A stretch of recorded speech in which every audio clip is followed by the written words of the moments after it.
Welcome to the Conscious Radio Network's YouTube channel. Become enlightened, have fun, and tell all your friends and family to share with everyone they know. You can find us on Facebook and stay up to date on our Facebook group, or find us on Twitter, Instagram, and TikTok. Our podcast can be found on Libsyn, iHeart, Spotify, Google Podcast, and more. Most of all, remember to go to our official website at consciousradionetwork.com for podcasts, posts, future shows, and scheduling. We also want to welcome our international audience. Don't stop now and join the community. Subscribe today.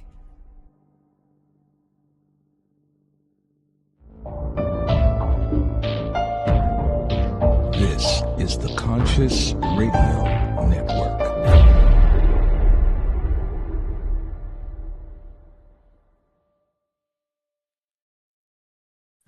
Good morning, afternoon, or evening, wherever you might be on this spaceship we call Earth. Welcome to Conscious Radio Network's weekly podcast series, The Weekly Seance. I'm your host, Reverend Dr. Paul Mekas.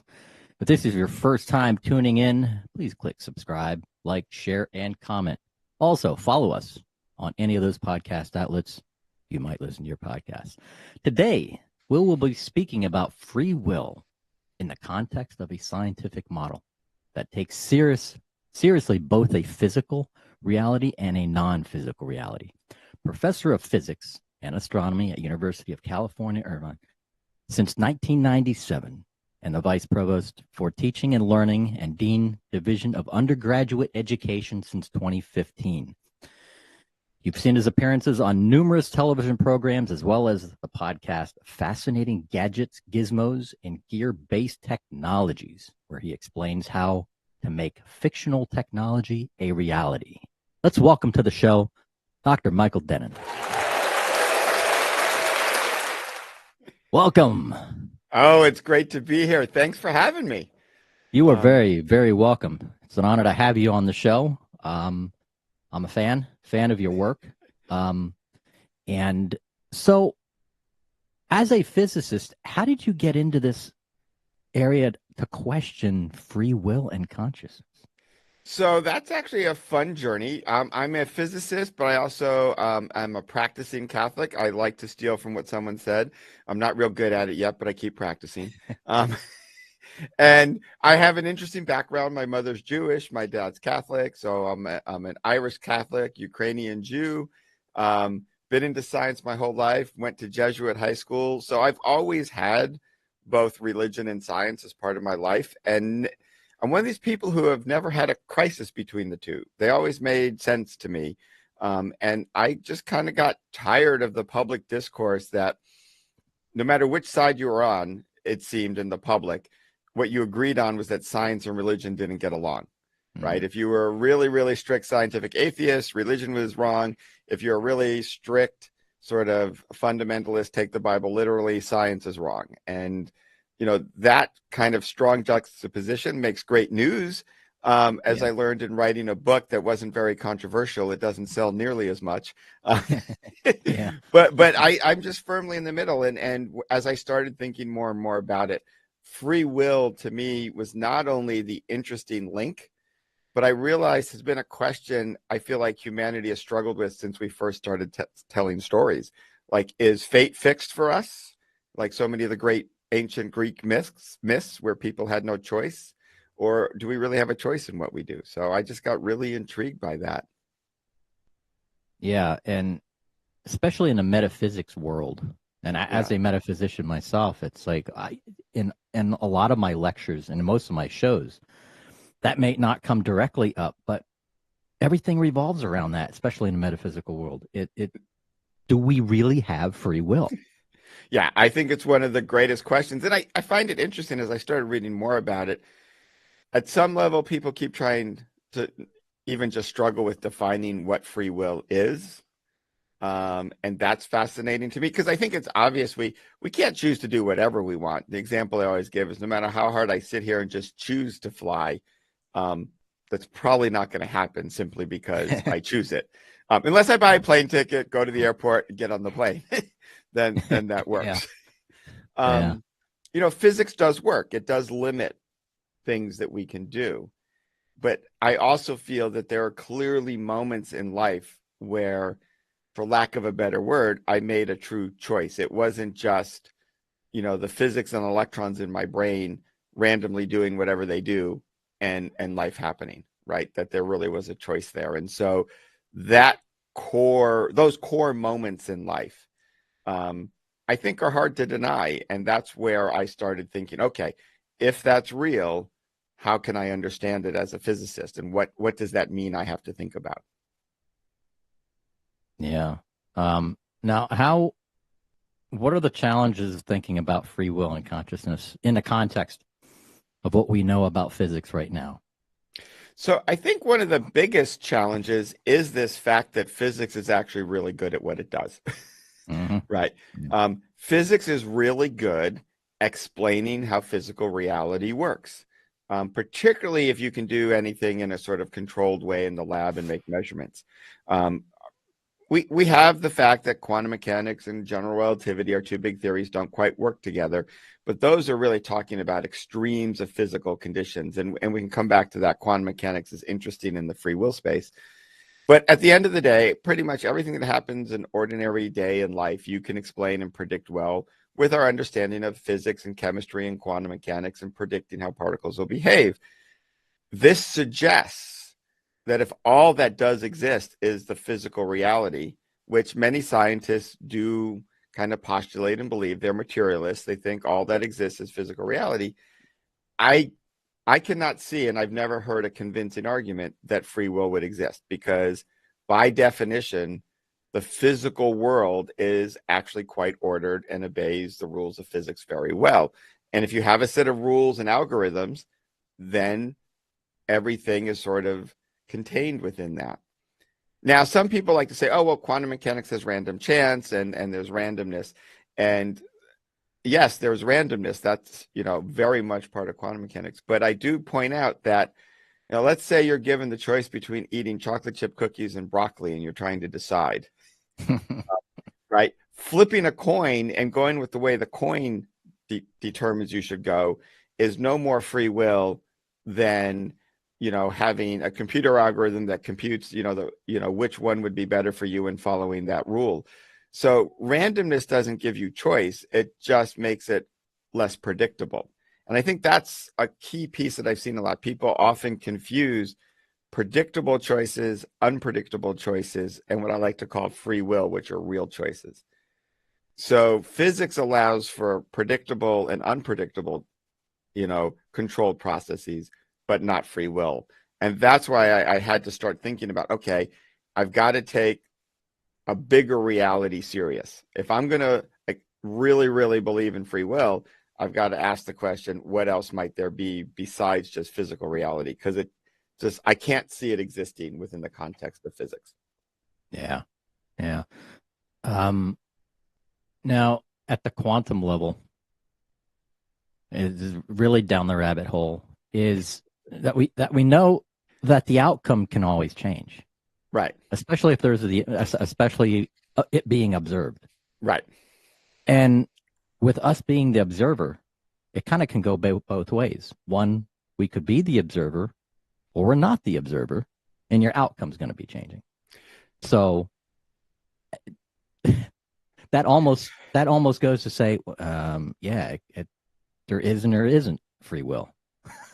No, exactly. So that sounds a lot like a place where you can have free will. And so there's two funny quotes I heard in that space. One is, just because quantum mechanics is really hard to understand.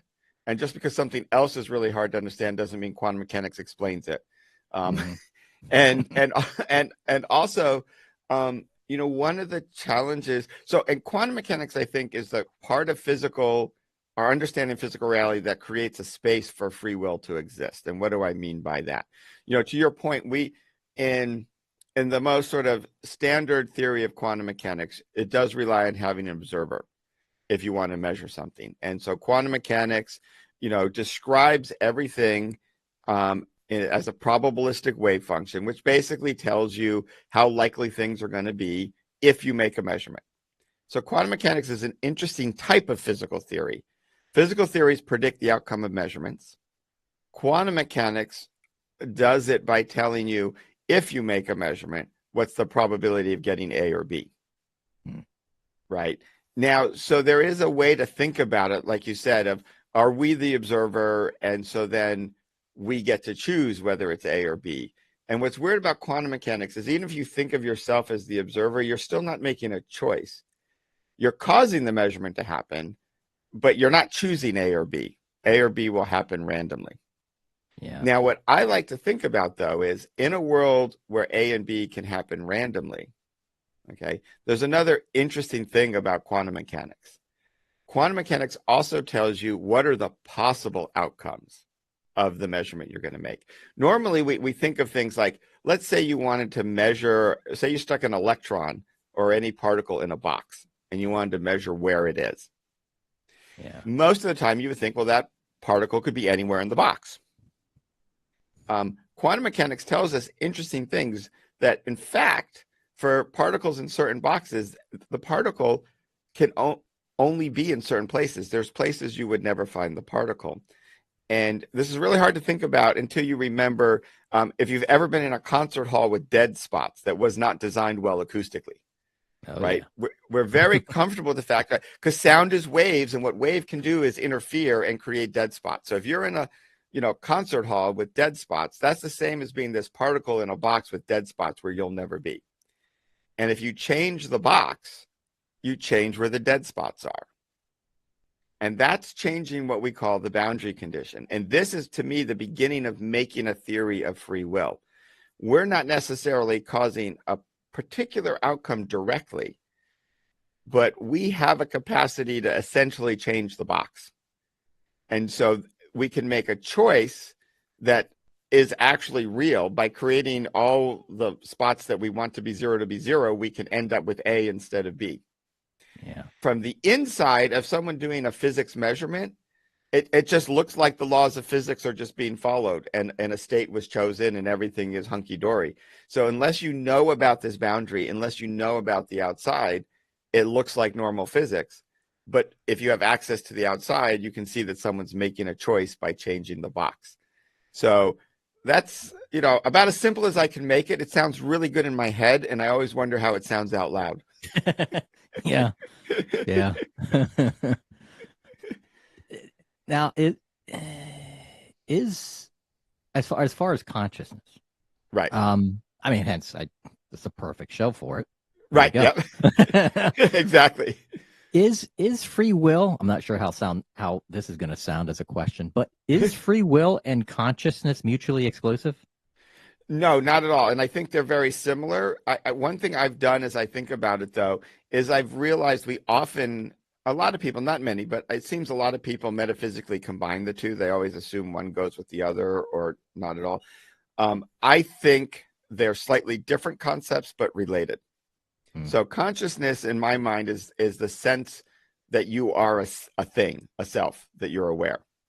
And to me, free will is the ability to make choices as a self. And I can imagine a world where you can be conscious but not free. Like you could be aware of yourself but not completely free. And, taking something from my PhD advisor when I was a grad student, I suspect my cat is aware of itself but not completely free. I do think I have more free will and choices than my cat does, My cat is a really good example of chaos theory. Yeah. but not necessarily making free choices. So I think they're separate. I don't think free will makes sense without consciousness. That's the direction it goes, right? You need to have a sense of you as you need to have an identity as a self that's making choices. So consciousness is a requirement, I think, for free will. But I believe you can have things that are conscious, aware of themselves, but still just obeying the laws of physics and not making choices. And so I think that gets tricky a little bit. Where is this science? Where are we going with this? Where are we going with this science? I mean, I hear the stuff with Elon Musk mentioning about, the chip and the brain. What is that? What is that thing that I forget what it's called? Yeah, a chip. Neuralink. Right, Neuralink. So I mean, the technology out there is getting crazy now. How is this going to play a role in our consciousness? Well, I think it really comes down to you have two possibilities when you think about the structure of consciousness. And this is where this idea of a non-physical reality really becomes important from my perspective. If everything is physical reality, then your consciousness must emerge as some property of your brain. And that could happen. And this is where I think consciousness and free will are a little different. I can understand a world of physics where consciousness emerges from a brain. I don't see free will emerging from a brain. And that's why I separate the two. Yeah. I, however, think consciousness is a fundamental property of reality, not something that emerges. Just like charge is a fundamental property, spin is a fundamental property. There are things even in physics, right, that don't emerge from anything else. They're a fundamental property. And there's some interesting work actually by a colleague of mine at UC Irvine, Don Hoffman, to show experiments that strongly suggest consciousness and conscious objects are their own thing, separate from physical reality. And that's very intriguing to me that you have those experiments. So then the question is, okay, so if we start manipulating our brains, if we start doing things with our memories, what does this look like and how does it connect to our consciousness?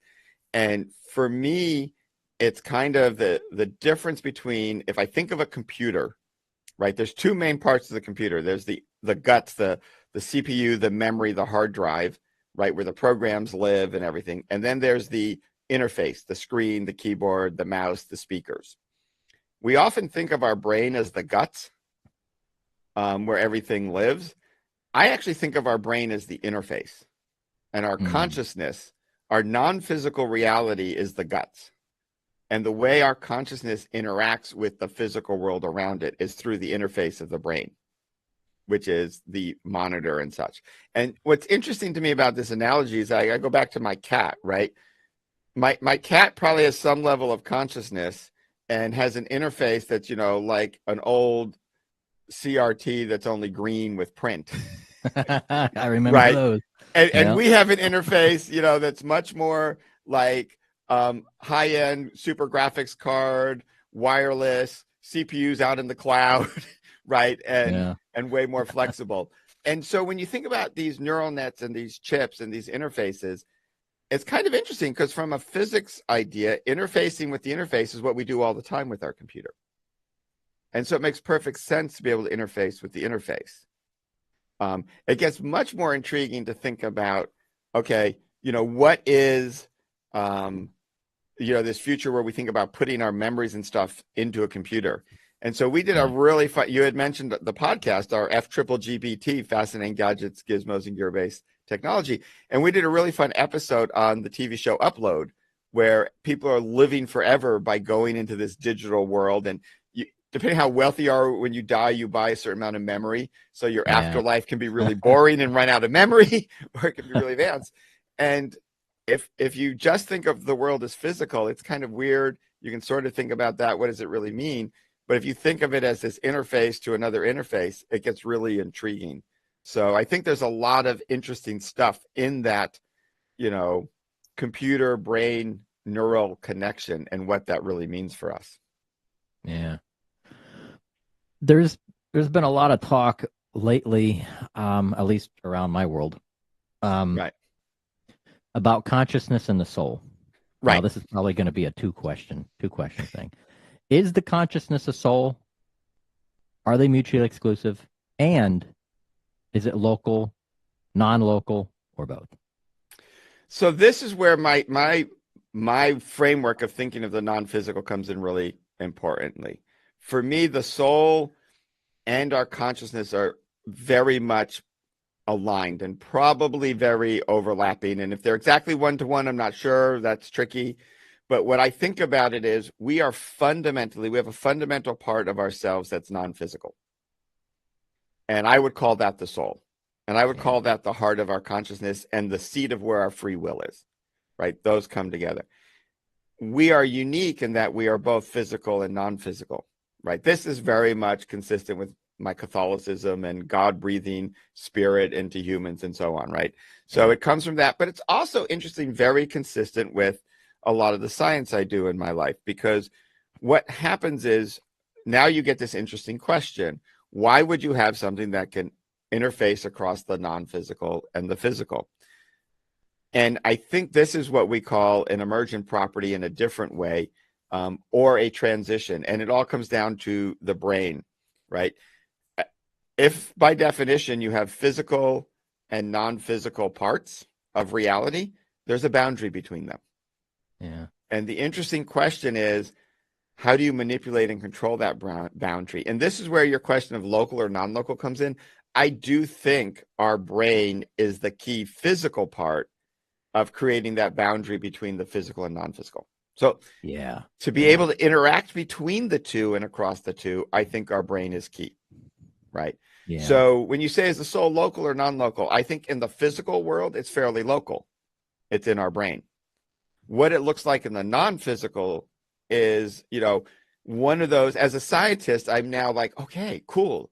If this is real, how would I think about making measurements or studying the non-physical? Because it's going to be very, very different than how we study the physical. And, how do I think about the boundaries? How do I think about working across those boundaries in interesting ways? Yeah. Especially like we just mentioned taking measurements in the non-physical.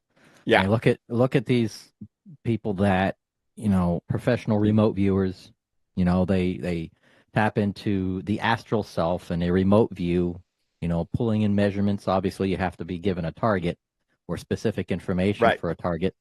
And literally, you're pulling measurements. You're getting data. So, yeah.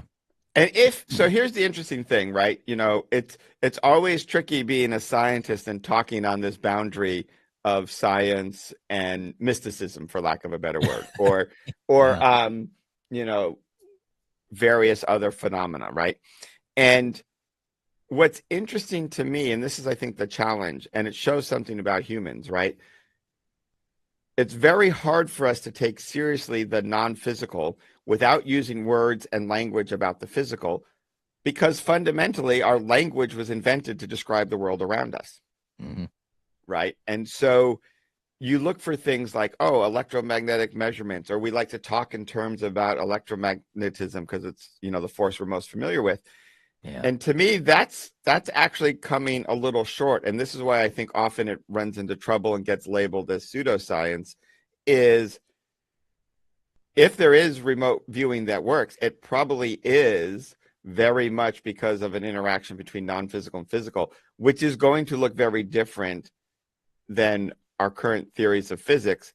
But all our words are based on our current theories of physics. So how to describe it and talk about it gets hard.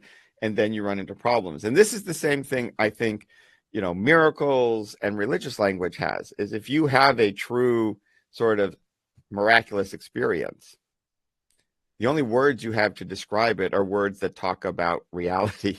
So you do your best to describe the feelings, the wonder, the experience, and you put into these words, and they always fall short. And then, if you want to be really skeptical and you look at it, you can critique it because the words are always going to fall short. And unlike science experiments, it's almost always a one-time experience, or it's certainly not one you can control in an experimental way. And so there's real challenges in this space that I'm very intrigued to think about, okay, well, what would it look like to develop a parallel science at the level that we have science around physical reality? Yeah. Kind of makes you think what type of experiments are going on, behind the curtain, either at CERN or some of these other institutes. It's like, whoa. Yeah. Especially with consciousness and the human condition. Yeah. And consciousness is a tricky and fun one because you do have better and better tools of measuring the brain. But in physics, you're always going by what model are you using, right? And I think it makes a difference whether you think of the brain as the CPU and the memory or as the interface and the computer screen. You're going to interpret and think about your measurements slightly differently. Yeah. It's like the brain is acting as the time machine. That's the module. That's the actual module that's allowing everything to really actually happen within the physical. Exactly. And I love your comment, like as a time machine. I don't know which way you meant it, but literally as a machine to allow time to happen is important. Because if we think about the non-physical world, by definition, there's probably not space and time the way we think of it. Time is part of physical reality. It's part of space and time. And that's what general relativity tells us about. And so it's very interesting to realize in a non-physical reality, time is not something that's really happening. So thinking about change and movement and how things interact becomes very interesting. Yeah. Yeah. At the quantum level, time is irrelevant. And Yeah. I don't even know if you can even measure it. That's Well, it's interesting because in quantum mechanics, time is just a parameter to keep track of the order of things. It's not, like you said, it's not a thing that flows the way we think of time at our normal everyday experience scale. yeah. Yeah. And the standard model of physics. Mm. Yeah. So what do you have any new, what are you working on now as far as any experiments or? Well, so right now, I have to admit, a large part of my life, you read all my zillion titles as being busy as a vice provost of teaching and learning. Yeah. But there's a couple of things. One is I mentioned, and you mentioned the podcast. The FGGT is a lot of fun because I think art and the physical world and what we think about really follow each other in interesting ways. And so even though we do it for a lot of fun, you take almost any pop culture movie, we pick a lot of different ones. And as I said, we try to make that science a reality. It really is. Look how much science fiction became a reality down the road. And when you look at movies and TVs now, a lot of them, I mentioned Upload, but there's a whole lot of others. A lot of our recent shows have been about consciousness, about putting the brains in computers, about going into dreams and controlling dreams, right? So when you look at the emergence of that in art, you realize it's okay, partly because the science is getting close. So that's the two go together really nicely for me. All the recent announcements about AI and ChatGPT, and we had a fun episode where I made the argument AI is not going to cause the apocalypse. Yeah. And my two, Daniel J. Glenn and Ben Siepser, who work with me, they're more nervous about, an apocalypse possibly happening from the AI. So it really made for a fun conversation. But so I am thinking a lot about AI. I am thinking a lot about this. I have my book, Divine Science, Finding Reason at the Heart of Faith. And now I'm thinking about the second one. That book really came out of work I had done in what I would call traditional science and religion, where people get all worried about, can God be a creator and you still have evolution and the Big Bang? And I put that in the category of the easy science and religion. It's easy to talk about, science explains evolution. That's just God's tools for having evolution happen, right? There's a big difference between saying God did it and then explaining how God did it. And science helps a lot in that regard. I did have chapters in that book on free will and consciousness and miracles, but it was kind of the first time I thought about them. So I've been spending a lot more time working on that. So when I get those, 10 minutes of free time, book 2 is going to come out. I will not promise a date because it will be wrong unless I'm able to do time travel. But I'm really looking in that space, and that's something that I find very exciting.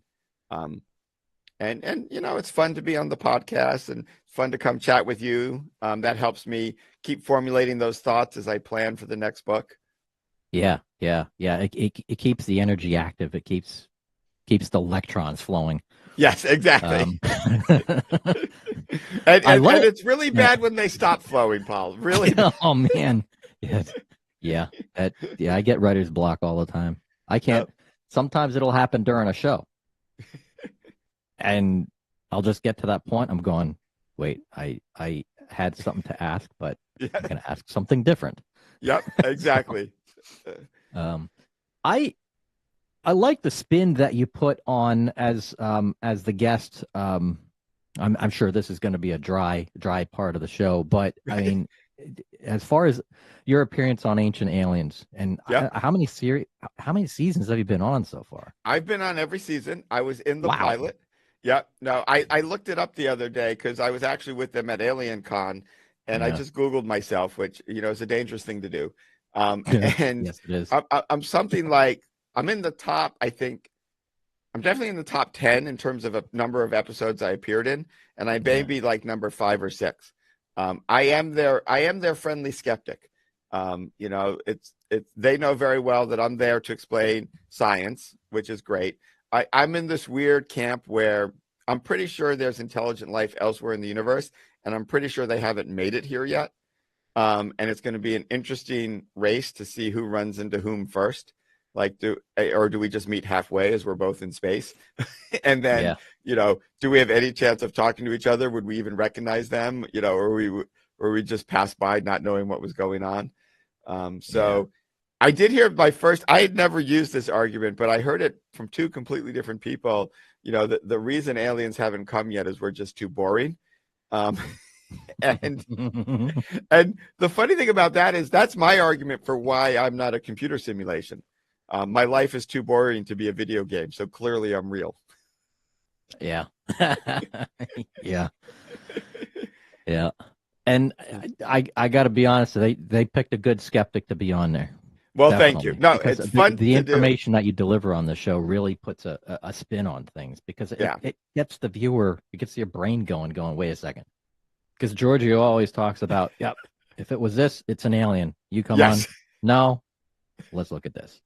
Yeah. Well, and part of it is, I get it, because Georgie and I have chatted before, and I it makes sense sort of if you don't know to think maybe it could be aliens. I get that sort of approach. But for me, I'm fundamentally a people person. I think humans are incredibly smart and creative and clever. So very rarely have I seen anything where they say, oh, I can't imagine people who did this. It's too hard. I'm like, no, we're actually very smart. Here's how we probably could have done it. That may not be how we did it. But I learned that early on in my physics career, working with machinists to try and design the various experimental equipment I needed. I always thought I'd come up with something impossible to build. And then they'd be like, oh, no, we do this, this, and this. And then they build it. And I'm like, oh, wow, people are smart. Yeah, as individuals, we're smart. Yes. I mean, we very great creators of anything and everything out there. But as a whole, it's like as a whole race, that's probably why they're not coming down to talk to us. We just beat each other up. Yeah. Well, it's one of my other theories of, people ask me, do you think we'll ever be able to explore outer space and stuff? And I sure hope so. And I still hope it'll happen in my lifetime. I always tell people I went into physics partly because I thought that was a way to get into outer space. I don't know why I didn't understand the difference between a physicist and an astronaut when I was young, but that's okay. I also then went on to study bubbles and foam. So I'm not sure how that's helping me get into space, but I still hold out hope. But I do think part of it is we're going to have to figure out how to get along better before we make it to space. I do feel like as much as competition has kind of worked out to some degree to push humanity along, at the end of the day, the type of effort it takes to really, really get serious about space travel, I think will require us to work together a little better than we do right now. And that's where consciousness comes in. Yeah, we definitely have to be consciously aware of the actions and the energy that we give out to people. I mean, if we get, I totally get that. If we get pissed off at somebody and mad at somebody for a particular comment or this, today we're so quick at reacting. Yeah. Out of defense or offense. It's like, whoa, calm down. Yep. It'll breathe. Okay. Yeah. Woosah. Yep. Very, very much so. Yeah. So you got two books. Well, you got a book coming out. No specific. I hopefully have a book coming out. I have a book out that everyone should grab: Divine Science: Finding Reason at the Heart of Faith, because that lays out my basic understanding of consciousness and free will and even miracles. So it's a good starting point. And then once you read that, be ready, because there will be a sequel. Heck yeah. Let's see what else. I mean, we covered a lot of stuff. But no, we did. Yeah. Yeah. When a new book comes out, let me know.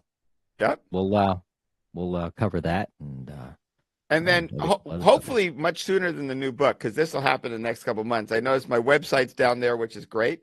I will be starting. I have a lot of blog posts. If you're interested at all in teaching and learning, I do a lot as vice provost on that website, but I'm going to be adding a whole set of blog posts on faith and science and consciousness, and with random posts on pop heroes and explaining how superheroes work. So it's going to be a fun little blog once I get it going. So people can just be at that website and they'll see when it starts up. Awesome. Cool. Well, we could probably do a couple more episodes of this. But as far as the topic of consciousness, the I'd say, what is a good take? What's a good takeaway for the show as far as our listeners and viewers? I think the biggest takeaway for me is it really, people often say, all that exists is physical reality. That's clearly the most rational choice because physics does a good job explaining it. I find that kind of a weird argument. It's like, yes, physics does do a good job explaining physical reality, but I'm not sure how that logically connects to non-physical reality not being real, right? And if you think about things, there's plenty of non-physical things. There's mathematics is the obvious non-physical. There's a lot of others, and the list goes on. And so for me, it's take serious non-physical reality, understand enough of physics to know how not to mix the two up. And I think as we think about the boundary between those, how they interact, what is really non-physical versus physical, that's going to be key for us understanding things like consciousness and free will as we move forward. So it's kind of that mental paradigm shift of keeping clean and clear what the difference between the two are, where science works really well, and where we're going to need something new. Yeah. And this had worked for me. It's been a long time since I saw this documentary. For those out there that aren't too familiar what quantum physics is, when What the Bleep Down the Rabbit Hole first came out, wow, I think I must have even watched it every weekend, dozens and dozens of times. I mean, that's a good. Would you think that's a good way in layman's terms to educate people to wrap their head around that? Yeah, I think that's a good starting point. And these days you can find almost anyone on YouTube. Yes. and get it. And check out their credentials a little bit, but there's a lot of also just good YouTube explanations of key parts of quantum mechanics. So that's another fun way to go. Yeah, absolutely. Well, Dr. Dennen, how do you like to be Dr. Dennen? I go by Dr. Dennen. I go by Michael. As people say, I go by Hey You if I'm not paying attention. Yeah. Absolutely. Yep. Well, Michael, it's been a pleasure to have you on the show today, and an honor. And it's been a pleasure to be here. Yeah, just give me a holler when just before the book. Anything and everything that you might want to throw out there, just give us a holler. Sounds good. Thanks a lot. Oh, cool. You are very, very welcome. Thank you, my friend. And for those who are watching, thank you for staying in tune and concentrating on our scientific conversations. Until next time, we will see you next week.